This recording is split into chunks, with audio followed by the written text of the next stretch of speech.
We'll be looking at another question from the topic ratio and proportion. The question states 1 unit of X% alcohol is mixed with 3 units of Y% alcohol to give 60% alcohol. We are given that if X is greater than Y, then we have to find out how many integer values can X take. So pause the video, try it yourself. In case you don't get it, then look at the solution.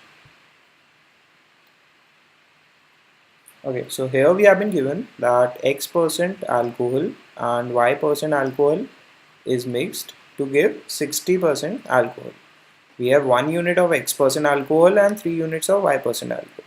Now clearly, if we are given that X is greater than Y and we are mixing X and Y to get 60% alcohol, then obviously X would be greater than 60 and 60 would be greater than Y, because 60 is basically some kind of a weighted average of X and Y. So it has to lie between X and Y. Now we have this condition now. Okay. Also now we'll simply use the condition of weighted average. So we are given that Y. So Y is less than 60. So 60 minus Y into 3 would be equal to X minus 60. Only then the weighted average would be 60. So the difference between 60 minus, so basically what I am doing is, if this is 60 and this is X, then this is Y.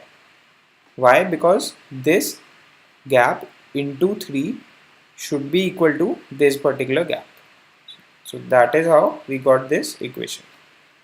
Okay. So now we know that 60. Now we know that X is an integer. We are given that we have to find the how many integer values of X can take. Also we are given that X minus 60 is equal to 3 into 60 minus Y. So X minus 60 has to be a multiple of 3. So if X minus 60 has to be a multiple of 3, then X minus 60 could be 3, 6, 9 and so on. Now, so X could be 63, 66, 69 and so on till 99, because percentage cannot be greater than 100%.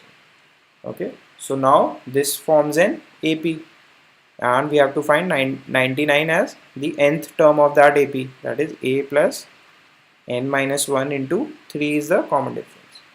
So this is 36 upon 3 gives n minus 1 and n is equal to 13. So there are 13 integer values of X which are possible. So 13 is the required answer.